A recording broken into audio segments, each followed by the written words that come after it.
Welcome to Sacrilegious Discourse. For this is what the Sovereign Lord says. Why do you need prophets to tell people who you are and what you want? If you can justify everything that the God of the Bible has done, then you can justify any of your behavior. A lot of this mentality is trickling into what is now mainstream right-wing Christianity. I am capable of empathy greater than this God of the Bible. This is a Bible that they tell kids. This is the good Lord. This is the good book. He is fantasizing about murder, mass murder. Head over to sacrilegiousdiscourse.com right now to find out how to leave us a review or support us on Patreon.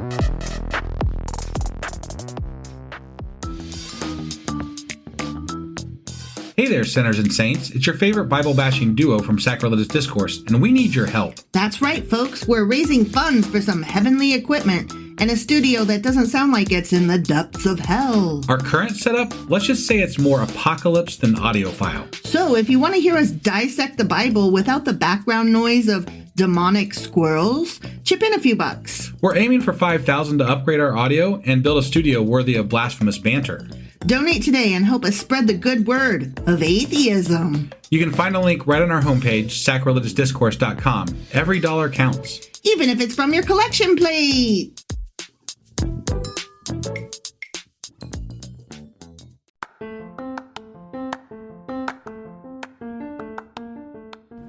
Welcome to Sacrilegious Discourse. I'm husband. And I'm wife. Together, we're reading the Bible for the very first time.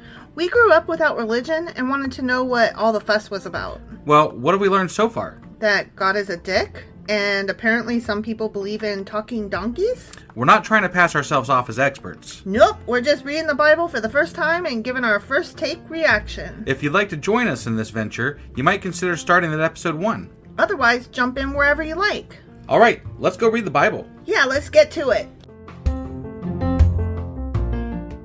Husband! Wife! Do you remember where we are today? Well, we just finished with one of the collections, Mm-hmm. and that was about wise guys, right? Wise guys? Wise sayings. The wise sayings of the wise. Wise guys, yeah. Why you gotta be a wise guy? Wise words. Words to the wise. And that means that today we're getting back into some more Solomonic Proverbs. Is that correct? That is correct. We are starting the 4th collection within the collection of the Book of Proverbs. Okay. And as you said, they are the Solomonic Proverbs, or the further collection of Solomonic Proverbs, or more Proverbs of Solomon. Hold on, I'm gonna celebrate real quick. Yay! There we go. So silly. Now we're ready to get into these. These comprise chapters 25 through 29. Okay. So we're starting Proverbs chapter 25 today. All right, let's go do this. Okie dokie.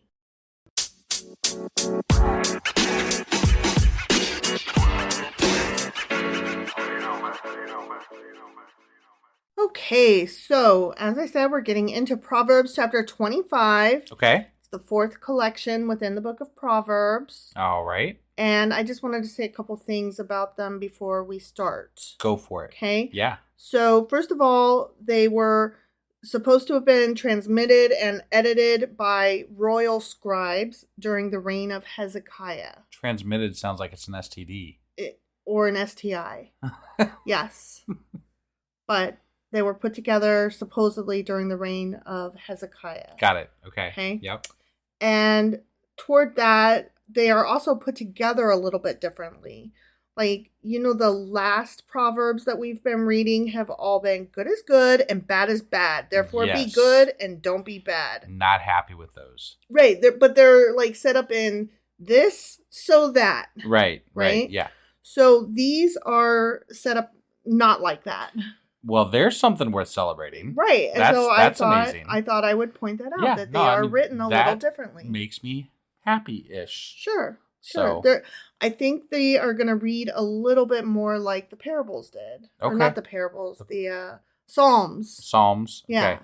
Yeah. Got it. So they might be a little more psalmy than proverby. Awesome. So happy. These are comparisons and moral lessons. Here we go. Okay. These are more Proverbs of Solomon compiled by the men of Hezekiah, king of Judah. It is the glory of God to conceal a matter. To search out a matter is the glory of kings. As the heavens are high and the earth is deep, so the hearts of kings are unsearchable. Okay, so they're saying what? Like it sounds like that they're saying that concealing something is heavenly. Is that what I'm to gather here? As long as it's a king, because kings are extra special only people. Kings can search out a matter. So The this is common that man. the common man doesn't need to be privy to all the information goings because on. kings are so much more special and Yeah. obviously direct lines to God and Yeah, stuff. So yeah. they are extra special and deserve more information than everybody else. Sure. Yeah, y'all commoners, you poors out there, you just don't know. You don't get it, yeah. You just You're don't- not a king. Don't worry about it. You didn't get born into this. Jesus, what's wrong with you? So don't worry your pretty little head. I fucking hate that type of thinking. Me too. Remove the dross from the silver, and a silversmith can produce a vessel. Remove wicked officials from the king's presence, and his throne will be established through righteousness. So basically get rid of everybody the king doesn't like. Yeah. Got it. Yeah. Okay. Kind of like Trump will do if he gets back into office. Right. Do not exalt yourself in the king's presence, and do not claim a place among his great men. It is better for him to say, "Come up here," than for him to humiliate you before his nobles. Okay, first of all, this does not feel like Solomonic Proverbs. This feels like a king taking Solomon and saying, these are kingly things, and this is what Solomon said, so just listen to this shit. Yeah. And I don't like this. This is dumb. Right. And it's a king using Solomon to because it's Hezekiah, right? You know what this is? This is the way the Republican Party uses Martin Luther King Jr.'s words. Right? Yeah. That's exactly what this is. Yeah. They're like trying to sell the I had a dream speech. Right. As they are being racist and like promoting the opposite of what MLK stood for. Right. Pay no attention to the shitty man behind the curtain. Right. But these are beautiful words, aren't they? Aren't they? So you got to listen to them. Yeah. So come up here. He'll call you up if he wants you. But to some extent, like that specific thing there, you don't like. It's better to be recognized independently of your own bravado, right? Sure. And but it means more. But let's not assume that that's going to happen. Right. It's kind of like if I come up to you and I'm like, "Do you love me?" That's not as special as if you just say, "I love you," out of the blue. That's what I'm saying. Right. I can agree with that. I don't agree with the whole king aspect of this, but right. Because I feel like sometimes with people that are in high places, you do have to yell a little bit to get them to notice you. Right. So I don't know. Kings, what you gonna do? Kings, right? Yeah. What you have seen with your eyes, do not bring hastily to court. For what will you do in the end if your neighbor puts you to shame? So don't trust your eyes because somebody else. Maybe you don't know the whole story. Maybe. If you take your neighbor to court, do not betray another's confidence, or the one who hears it may shame you, and the charge against you will stand. So, yeah. Okay. This is bullshit. It sounds like a lot of shittiness to me. Yeah. Because mind your business. How about we just tell, like, wouldn't the better virtue just be tell the truth, tell us what you saw? Right. You know, those would be the better virtues here, wouldn't they? Be a good witness. Whether that gets somebody into trouble or not. Just be honest. These sound like sneaky ways around not getting people in trouble if they don't want to get in trouble. Right, exactly. All this sounds shitty sneakiness, right? Exactly. Yeah. Like apples of gold in settings of silver is a ruling rightly given. Apples of gold. In settings of silver? Is a ruling rightly given. Okay. Like an earring of gold or an ornament of fine gold is the rebuke of a wise judge to a listening ear. Meaning gods are awesome and kings are gods and kings are awesome too. This is the judges. Right. Which, I mean, oftentimes I guess the king was the judge, sort of. But the people in high places that laid their judgment on you, they're awesome. And you have no reason to doubt their authority at all. They speak for the king, and the king speaks for God, so you commoners don't worry about it. You know what? Fuck that thinking. Right. That is a bunch of bullshit, Right. and I will challenge anybody that is a shitty piece of crap. Yeah. So... if you didn't suck, I wouldn't have to speak up. In fact, we've gone through some stuff in our life that I would challenge the thinking of people in charge in judging positions. Mm-hmm. So I'll just leave it there for the night. Yeah. But yeah. Power of position doesn't come with understanding or wisdom or kindness or goodness. Right. So fuck off with that. Yeah. Like a snow-cooled drink at harvest time is a trustworthy messenger to the one who sends him. He refreshes the spirit of his master.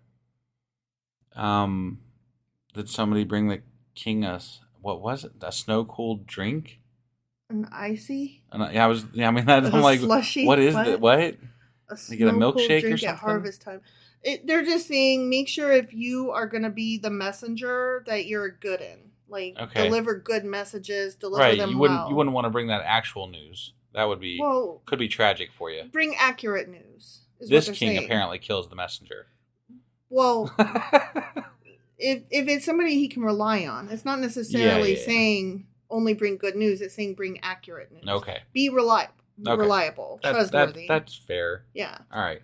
Like clouds and wind without rain is one who boasts of gifts never given. Just blow hard, basically. Oh, yeah, okay. Yeah. I was going to give you that Etch-a-Sketch, but... right. ... like... Yeah. Who boasts of gifts never given? I mean, I could see that. It's like the person that always one-ups you with the story, even though you know it's not true. Oh. You know, like, they always claim that they're going to do something amazing, or they did something amazing, and none of it's actually true. Right. But they want to make themselves seem uber important and relevant, I guess. I don't really know why that happens, but it does happen, and it happens a lot. Mm-hmm. So they're always the been there, done that person. Oh my God, I hate that person. Have you ever told I have gone on like with 5 or 6 different stories, only to be one-upped on every single one of them, and I'm like, there's literally no fucking way, right? No fucking way. That's not even possible. Right.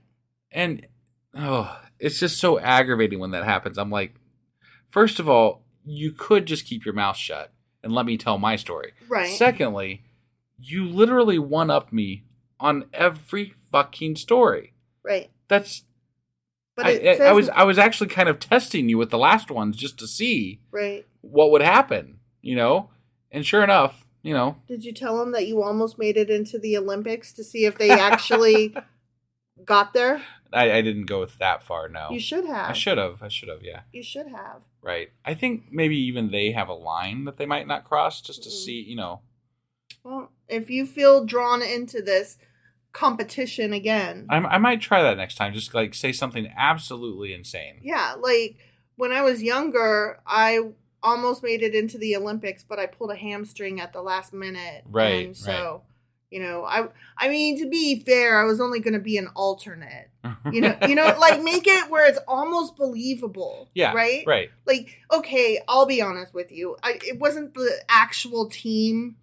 I was going to be an alternate. Right. But I pulled a hamstring, so I didn't get to go. Yeah. But you got to have your details down. Like, you got to know which Olympics was it, what sport was it, and who all was there. You know what I mean? You got to have your story down. I'm going to have something like that ready to go. Yeah. Just to try it out. Yeah.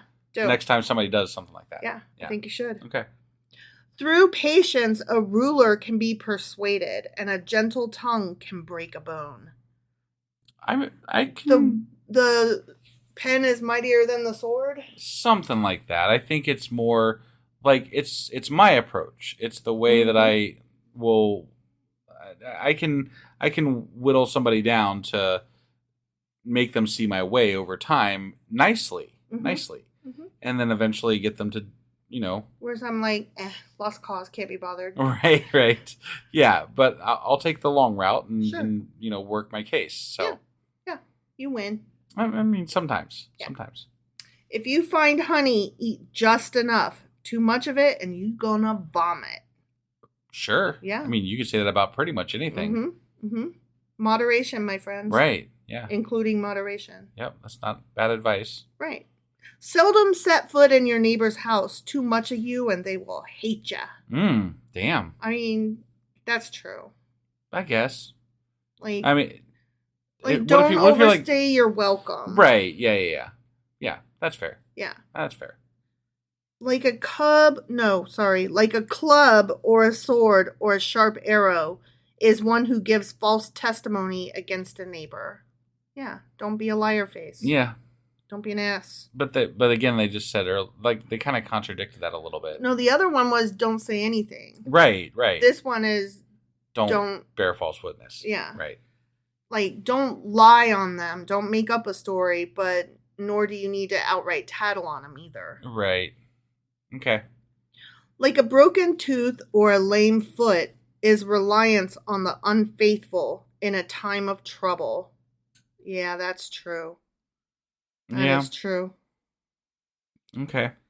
Like, did you ever have a time when you asked somebody for help or you asked for a favor or something and you kind of assumed that the answer would be yes, and then the answer was no, and you were like, oh. I mean, I think you've run into that more than I have. Mm-hmm. I don't know. I maybe it's because I'm a man. I don't know, but it tends to be when I ask people for help, I get it. So I don't run into that as often as you did. I think that it has to do with that. I don't discount that. Right. I also think it has to do with our families. Sure. Your family is a lot different from mine. Right. And a lot of the friends that I have acquired over the years have they have a lot of loyalty to me, it seems like. They do. They follow you. Yeah. From one job to the next even. Right. You collect people, which I do. I love about you. It's really cool because you have your own friends, I have my own friends, and then we have our friends together. And, friends that we have made together over the years. Yeah. But it's nice that we each have our own separate things. Right. And people that you have relationships with that predate me. Yeah. And vice versa. Well, and there's people that I could call up out of the blue and like they would probably do, like people I haven't talked to in years. Yeah. That I could probably elicit help from if I really wanted to. Right. So. I make friends kind of easily, but I don't keep them very easily. Right. But I mean, you tend to. My friends are more situational. I mean, my best friend has been my best friend for like over 10 years, like probably 15 years now. Right. And that's awesome. But yeah. And we've had to work at our friendship. Sure. Because there's been times when one of us was going through stuff and we didn't talk for several months, and it wasn't like avoiding each other. It just, life happens. And then like we had to make the effort, which I'm not good at, but we had to make the effort to contact the other one when it might have felt awkward to do so. Sure. And now we understand that we can go through that if we need to. Right. Which is cool. But most other friends, once I lost contact, I didn't pursue, and they didn't either. So I kind of feel like whatever. Yeah. It was just situational. I would say that, and this is just my 2 cents. I think your friendship with your best friend is a lot better than any of my friendships with my friends. My friends are more specific to a certain thing. Like, this friend is going to come over and do that, or this friend's going to come over and do this, or what have you. Like, it's we have our set activity that we do, and that's what we do. Okay, I see. You see what I'm saying? Yeah. So and they're all very reliable and very good friends. But I would say you have a deeper connection with your friend than I do. Sure. So I mean, I could cry on my friend's shoulder. I don't know that you would necessarily call up any of your guy pals. No. To cry on their shoulder. No. But probably not. But you've got. I guess I could. You've got a couple though that would commiserate and would definitely come hang out with you and see through your hard times. For sure. So for sure. Yeah. I don't know how we got off on that. Yeah, that was a long tangent there. My bad. Like one who takes away a garment on a cold day, or like vinegar poured on a wound, is one who sings songs to a heavy heart. Okay. One who takes away a garment on a cold day, or pours vinegar on a wound. Is that correct? Yeah. Is what now? One who sings songs to a heavy heart. That doesn't sound like These don't go that doesn't together. that doesn't match up to me. Because I think if you sing songs to a heavy heart, that's helpful, right? Well, I would Am think I so. And if you pour vinegar on a wound, it hurts, but vinegar is cleansing, right? Maybe, probably. I mean, that's the way I was leaning. That's the way I'm going to think of it. But taking away garments on a cold day, on a cold day is not. That doesn't good. sound good. So I'm not. Maybe I'm following misunderstanding this. one of the steps here. I don't really know. Yeah, I'm not either. So let's pass. Pass. If your enemy is hungry, give him food to eat. If he is thirsty, give him water to drink, or a beer, whichever's more appropriate. Sure, yeah. In doing this, you will heap burning coals on his head. What? Whoa, what? Killing them with kindness. And the Lord will reward you. Killing them with kindness. I don't really want to put burning coals on anybody's head. Right. But that's not what they actually mean. No, obviously. okay. It's just that threw me for a minute because they're like, be nice and give people what they need, and by doing so, you will murder them hard with fire. It's how I get extra nice to people that are shitty with me. And then I kill them with kindness and make them like me by the end of it. Yeah. Even though maybe I didn't treat them as well as some other people I might have treated better. Right. That's all. I didn't follow it at first. Sure. See, okay. It made sense to me because it's something that I actually do. Right. No, I get it now. But as I was reading it, I didn't take in all the words. So if your enemy is hungry, give him food to eat. I didn't read the word enemy in my head. Okay. So I was just like, yeah, someone's hungry, give them food. Someone's thirsty, give them water. Okay. So that's why I was like, wait, what? Burning coals? Hold on. But now I just reread it and I'm like, oh, your enemy. Okay. That's the word. That's the important part that was missing there. Yeah. Sorry. Yeah. You know how sometimes I think I've given you that advice on dealing with certain people. Yes, you have. In the recent, past here. The recent, the last 10 years? Sure, yeah. Is that what you're... Sometime in that time frame, yeah. Definitely. Mm-hmm. Okay. Anyway, like a north wind that brings unexpected rain is a sly tongue which provokes a horrified look. Yeah, I guess that's what that is. That's okay. Right. We'll just accept that one at face value. Sure. Yeah. Better to live on a corner of a roof than to share a house with a quarrelsome wife. There it is again. Yeah. Because that bitch going to quarrel ya. I think we already went into depth about that one. Yeah, it was like 2 episodes ago. Like cold water to a weary soul is good news from a distant land. Sure. Yeah. That makes sense. Yeah. I get down with that. Yeah. Sure. Like a muddle. These are all synonyms or metaphors or similes. Similes. Is that the one? Similes. You're the English major here, so. These are similes. Okay. Yeah. All right. So that is how they are different from the other ones. They are not psalm-like, though. Got it. So I apologize. No, they're not, because it's not good versus bad necessarily. It's just like, this is like this. No. No. I said they're not psalm-like, meaning they're not.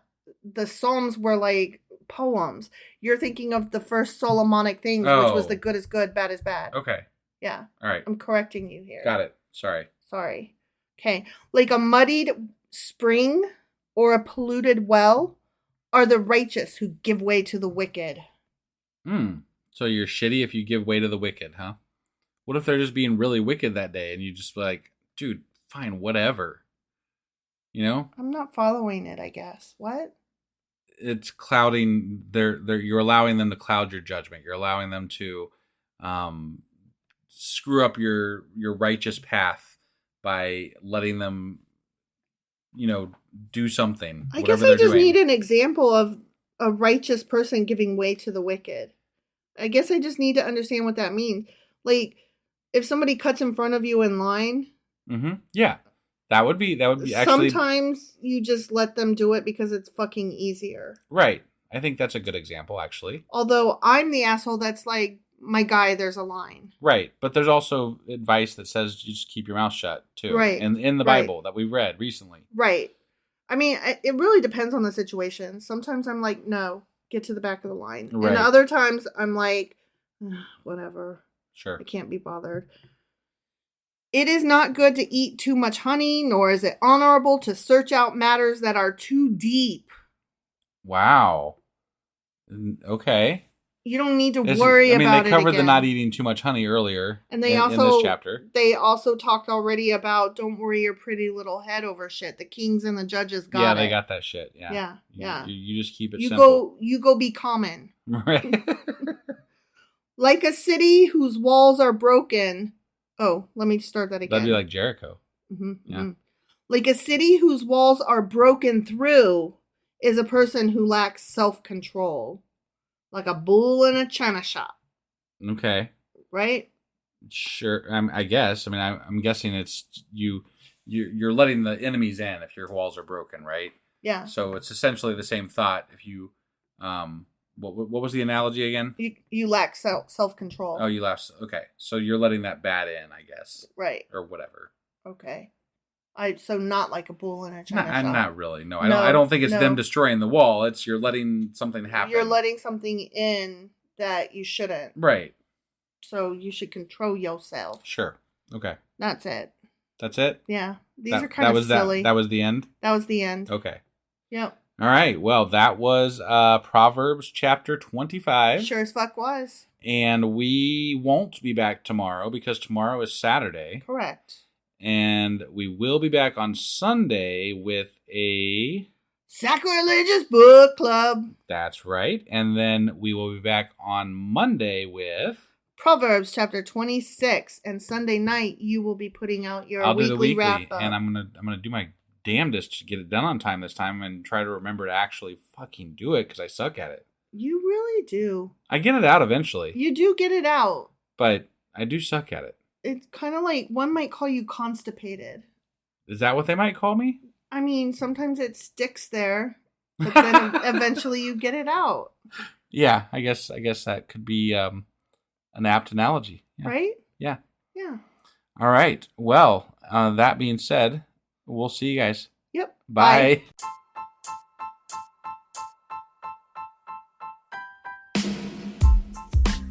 Hey, wife, I guess that's the end? But husband, that's just sad. It doesn't have to be. We are on lots of social media platforms like Twitter. Our handle there is sacrilegious_D. For D's nuts. Oh my God. Stop doing that. Anyway, we're also on Facebook, Instagram, and Pinterest. There's a link to all of our social media sites at our website. Ooh, we have a website? Yeah, it's sacrilegiousdiscourse.com, where you can also find a link to our merch shop. We have a merch shop? Yep, we have podcast-themed clothing, mugs, notebooks, and more, as well as an atheist and science-themed products. Wow, our fans should really go check that out right now. Definitely. They can get in touch with us by sending an email to sacrilegiousdiscourse@gmail.com. But before they do that, we could really use some help. Oh yeah? With what? Well, it's not free running the podcast, and we need some financial support in order to get better equipment, which will free up time so we can concentrate on our podcast and our fans. Okay, so what should they do? Head over to patreon.com/sacrilegiousdiscourse and sign up as a contributor on our podcast. Supporters there receive additional bi-weekly episodes that we record just for our Patreon members for as little as $2 a month.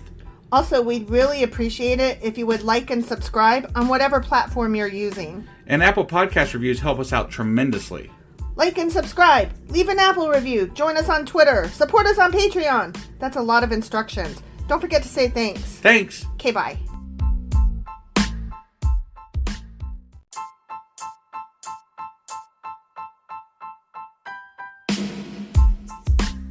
Hey, wife, I guess that's the end? But husband, that's just sad. It doesn't have to be. We are on lots of social media platforms like Twitter. Our handle there is sacrilegious_D. For D's nuts. Oh my God. Stop doing that. Anyway, we're also on Facebook, Instagram, and Pinterest. There's a link to all of our social media sites at our website. Ooh, we have a website? Yeah, it's sacrilegiousdiscourse.com, where you can also find a link to our merch shop. We have a merch shop? Yep, we have podcast-themed clothing, mugs, notebooks, and more, as well as an atheist and science-themed products. Wow, our fans should really go check that out right now. Definitely. They can get in touch with us by sending an email to sacrilegiousdiscourse@gmail.com. But before they do that, we could really use some help. Oh yeah? With what? Well, it's not free running the podcast, and we need some financial support in order to get better equipment, which will free up time so we can concentrate on our podcast and our fans. Okay, so what should they do? Head over to patreon.com/sacrilegious discourse and sign up as a contributor on our podcast. Supporters there receive additional bi-weekly episodes that we record just for our Patreon members for as little as $2 a month. Also, we'd really appreciate it if you would like and subscribe on whatever platform you're using. And Apple Podcast reviews help us out tremendously. Like and subscribe, leave an Apple review, join us on Twitter, support us on Patreon. That's a lot of instructions. Don't forget to say thanks. Thanks. Okay, bye.